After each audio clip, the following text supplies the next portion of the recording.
Hujan lah. Sejuknya hujan-hujan ni. Lebat pula tu.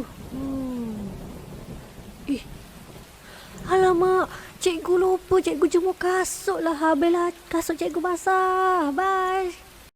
Assalamualaikum. Apa khabar semua murid-murid hari ini? Okey, hari ini bersama dengan Cikgu Syu lagi untuk mata pelajaran Bahasa Melayu tahun 4. Oh, tadi kan maaflah cikgu tinggalkan sekejap sebab kasut cikgu dah basah lah tadi. Nak buat macam mana kan? Dah tiba-tiba hujan, cikgu pula lupa tadi cikgu jemur kasut. Tapi kan sebenarnya cikgu tengah carilah cara bagaimana kita nak buat kasut kita tu tak basah kalau terkena air. Ada orang cakap memang boleh, tapi bagaimana ya? Cikgu pun nak cari cara dia macam mana. Kejap lagi kita boleh lihat bagaimana cara untuk kasut kita tidak basah lagi kalau terkena air. Itu adalah tajuk kita hari ini. Tidak basah lagi kasutku. Okey, jom bersama dengan cikgu. Okey murid-murid, sebelum tu mari kita lihat dulu apa yang murid akan dapat untuk pembelajaran kita pada hari ini. Untuk hari ini, murid akan dapat mengedit dan memurnikan perenggan dalam teks dengan betul. Bagaimana? Nanti kita lihat. Okey murid-murid, mari kita lihat apa aktiviti pembelajaran yang murid akan buat untuk hari ini. Okey, kita ada 2 aktiviti hari ini, iaitu yang pertama, murid akan membaca dan memahami maklumat berdasarkan gambar dan petikan. Kemudian aktiviti yang kedua, murid akan mengedit dan memurnikan perenggan dalam teks. Okey murid-murid, kita teruskan dulu pada aktiviti pertama kita, iaitu kita akan membaca dan memahami maklumat berdasarkan gambar dan petikan yang diberikan dalam buku teks Bahasa Melayu pada muka surat 117. Jadi murid-murid boleh rujuk bersama dengan cikgu. Okey, kita perhatikan dulu pada gambar dan ayat yang telah diberikan dalam gambar ini. Kita lihat, okey, Zara dan ibunya ke kedai untuk membeli kasut sekolah yang baru. Jadi, dalam situasi ini, kita lihat Zara dan ibunya menuju ke sebuah kedai yang menjual kasut. Sebab apa? Dia nak membeli kasut sekolah yang baru. Jadi, mungkin Zara membeli kasut sekolah yang baru kerana kasut sekolah yang lamanya telah rosak, ataupun mungkin sebab selalu terkena air, selalu terkena hujan, jadi kasut sekolahnya cepat rosak. Jadi Zara dan ibunya menuju ke kedai untuk membeli kasut sekolah yang baru. Okey murid-murid, mari kita baca bersama-sama petikan atau perenggan yang telah diberikan dalam buku teks ini. Okey, Encik, kami sedang mencari kasut sekolah yang kalis air. Adakah encik menjualnya? Tanya Puan Zura. Jadi Ibu Zara tadi bertanyakan pada pekerja dalam kedai itu, dia nak cari kasut sekolah yang kalis air. Seperti yang cikgu ceritakan tadi, kasut Zara ni mungkin selalu basah terkena air ataupun terkena hujan. Jadi Ibu Zara ni dia nak cari kasut sekolah yang kalis air supaya tidak mudah rosak. Okey, jadi kita sambung lagi. Ada kasut tersebut diperbuat daripada getah, namun tidak selesa terpakai. Saya cadangkan Puan dibeli kasut sekolah biasa yang diperbuat daripada kanvas. Kasut tersebut lebih selesa dipakai, terang jurujual. Jadi jurujual ni menyatakan ada kasut yang kalis air, tetapi kasut tersebut dibuat daripada getah. Jadi dia kata kemungkinan akan menimbulkan rasa tidak selesa untuk kita pakai kasut tersebut, untuk Zara pakai kasut tersebut. Jadi dia memberi cadangan kepada Puan Zura tu untuk membeli kasut yang dibuat daripada kanvas, sebab kasut tersebut lebih selesa untuk Zara pakai. Jadi tersambung lagi. Memang selesa encik, tetapi mudah basah apabila mengkena air hujan, balas Puan Zura. Okey, jadi Puan Zura pun kata kembali, memang selesa kasut kanvas tu, tetapi kasut kanvas tu mudah terkena air, mudah basah bila terkena air. Jadi dia tak nak kasut tu, dia nak kasut yang kalis air, tak nak jadi basah lagi. Okey, kita teruskan. Jika begitu, saya mengesyorkan puan membeli penyembur kalis air ini. Penyembur ini dapat melindungi kasut daripada basah ketika hujan, kata jurujual.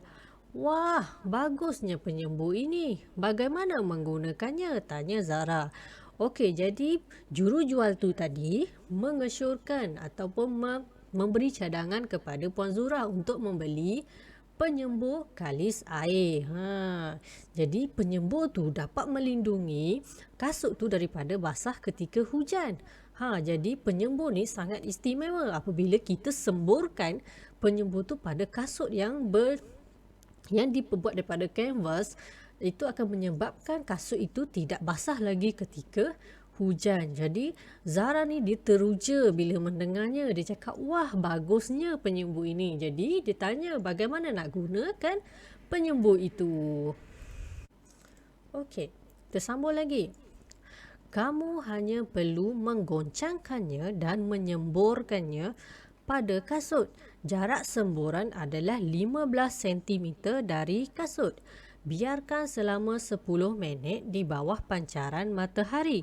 Bagi mendapatkan hasil yang lebih baik, kamu boleh menyemburkan untuk lapisan kedua. Selepas itu, kamu boleh memakainya seperti biasa. Jelas jurujual tu. Jadi jurujual tu telah menerangkan bagaimana cara nak gunakan penyembur yang istimewa tu. Perlu goncang dulu, lepas tu sembur pada kasut. Biarkan 10 minit di bawah sinaran matahari untuk dapat hasil yang lebih baik. Jadi bila dah kering pada lapisan pertama tu, bolehlah kita spray sekali lagi kita sembur sekali lagi pada kasut tersebut. Jadi lepas tu bila dah kering, bolehlah pakai seperti biasa. Jadi Zara pun balas apa? Oh, begitu cara menggunakannya. Mudah sahaja. Saya berharap kasut saya bersih dan tidak basah lagi jika hari hujan, kata Zara. Jadi Zara berminat nak membeli penyembur itu sebab cara nak gunanya sangat mudah. Hanya sembur, lepas tu jemur di bawah pancaran matahari di tu. Jadi dia berharap kasutnya tidak lagi basah apabila menggunakan penyembur tu sebab dah kalis air. Jadi murid-murid, tadi kita dah baca dan memahami petikan dan perenggan beserta gambar yang telah diberikan. Jadi kita teruskan kepada aktiviti yang kedua kita. Kita akan mengedit dan memurnikan perenggan dalam teks. Jadi pada muka surat yang sama, murid-murid boleh rujuk bersama dengan cikgu. Okey murid-murid, cikgu nak tanya, semasa kita membaca petikan teks tadi, ada tak terdapat kelainan pada petikan ataupun perenggan yang kita bacakan tadi? Jumpa tak perkataan-perkataan yang pelik, perkataan-perkataan yang itu lain daripada biasa kita lihat? Apa dia?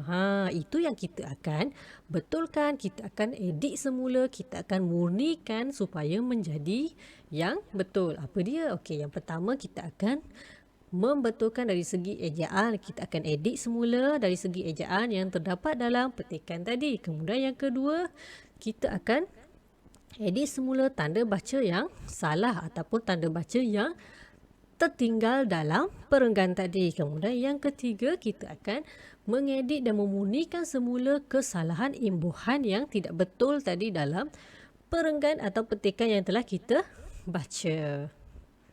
Okey murid-murid, mari kita perhatikan satu persatu ayat yang telah diberikan dalam perenggan ini. Kita lihat di mana terdapat kesalahan sama ada ejaan, imbuhan ataupun tanda baca. Kita lihat satu persatu. Encik, kami sedang mencari kasut sekolah yang kalis air. Untuk ayat ni tiada kesalahan. Okey, kemudian adakah encik menjualnya? Tanya Puan Zura. Okey, untuk ayat yang kedua ini juga tiada kesalahan. Okey, seterusnya. Ada. Kasut tersebut diperbuat daripada getah. Okey, untuk ayat ini terdapat satu kesalahan tanda baca. Apa kesalahan tersebut? Kita boleh lihat di mana selepas getah ini merupakan adalah penghabisan ayat. Jadi sepatutnya ayat yang telah selesai ataupun yang sudah pada penghujung ayat sepatutnya ada tanda nokta. Okey, kemudian kita teruskan lagi. Namun tidak selesa terpakai. Okey, pada ayat ini terdapat kesalahan imbuhan. Di mana kesalahan imbuhan tersebut? Di terpakai. Sepatutnya namun tidak selesa dipakai. Okey, itu imbuhan yang betul. Kemudian seterusnya, saya cadangkan Puan dibeli kasut sekolah biasa yang diperbuat daripada kanvas. Okey, jadi dalam ayat ini juga terdapat kesalahan imbuhan. Di mana? Dibeli. Okey, sepatutnya saya cadangkan Puan membeli kasut sekolah yang biasa. Itu adalah kesalahan imbuhan. Okey, kemudian seterusnya, ayat ini terdapat kesalahan kasut tersebut lebih selesa dipakai. Terang juru jual. Jadi dalam ayat ini terdapat kesalahan ejaan di mana iaitu perkataan lebih. Ditulis kat situ lebih, sepatutnya lebih. I itu patut kita tukarkan. Okey. Okey, kita perhatikan semua ayat yang seterusnya. Memang selesa encik tetapi mudah basah apabila mengkena air hujan. Balas Puan Zura. Okey, dalam buku teks juga ada tinggalkan kotak yang kosong seperti ini. Jadi apa tanda baca yang sepatutnya kita letakkan di sini? Okey, untuk dialog biasanya sepatutnya dalam penulisan karangan kita perlu letakkan tanda pembuka kata seperti ini. Dia panggil macam tanda koma terbalik. Untuk buka dia ke atas. Bila nak tutup dia akan jadi ke bawah. Okey, macam mana nak tutup kejap lagi kita boleh lihat. Kemudian kesalahan yang kedua adalah mengkena. Ini adalah kesalahan imbuhan. Jadi sepatutnya jawapan yang betul adalah terkena air hujan. Okey, kemudian macam cikgu ceritakan tadi ada pembuka dan penutupnya. Bagaimana penutup? Untuk dialog. Macam itu. Dia jadi koma bahagian bawah pula. Balas Puan Zura. Okey, kemudian kita teruskan lagi. Jika begitu, saya mengesyorkan Puan membeli penyembur kalis air ini. Okey, dalam ayat ini ada kesalahan ejaan.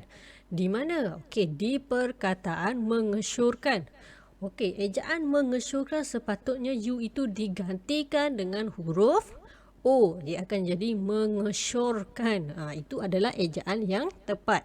Okey, kemudian kita perhatikan pada ayat yang kedua, yang seterusnya. Penyembur ini dapat melindungi kasut daripada basah ketika hujan. Dalam ayat ini juga terdapat kesalahan tanda baca di mana kita perhatikan pada hujung ayat ini ni ada tanda noktah. Sepatutnya selepas tanda noktah adalah permulaan ayat yang baru. Kalau permulaan ayat yang baru, huruf semestinya huruf besar. Jadi P ini kita perlu tukar kepada huruf besar. Okey, kemudian seterusnya. Wah, bagusnya penyembur ini. Perkataan wah itu adalah kata seru. Kalau kata seru, penghujung ayatnya mesti ada tanda seru. Tanda air terbalik ke bawah. Okey, kemudian seterusnya, bagaimanakah menggunakannya? Bagaimanakah itu adalah kata tanya. Kalau kata tanya, kita mesti letak tanda baca, tanda soal di hujung ayat tersebut, tanda zarah. Okey, kemudian seterusnya, kamu hanya perlu menggoncangkan dan menyemburkan kepada kasut. Okey, dalam ayat ini terdapat kesalahan ejaan di mana di perkataan menyemburkan. Sepatutnya menyemburkan bukan menyemborkannya. Itu adalah perkataan yang betul. Okey, kita teruskan lagi. Jarak semburan adalah 15 cm daripada kasut. Biarkan selama 10 minit di bawah pancaran matahari. Okey, ayat ini juga ada kesalahan tanda baca. Kesalahan ejaan. Di mana perkataan 10. Kita sebut 10, bukan 10. Di sini kita perlu tukarkan kepada 10 ejaan yang betul. Okey, seterusnya, bagi mendapatkan hasil yang lebih baik, kamu boleh menyemburkannya untuk lapisan kedua. Di sini juga ada kesalahan imbuhan, mendapatkannya, sepatutnya mendapatkan. Itu adalah imbuhan yang betul. Okey, seterusnya, selepas itu kamu boleh memakainya seperti biasa. Okey, di sini juga kesalahan imbuhan, memakainya. Sepatutnya memakainya sahaja, kita tak ada n okey. Dan pada hujung ayat ini kita patut letak, kalau dialog, ingat kena ada penutup dan pembukanya. Kalau pembukanya ada sudah kita pada bahagian atas ni, jadi penutupnya di bawah ini. Dialog ni perbualan lah kalau dalam karangan. Okey, seterusnya,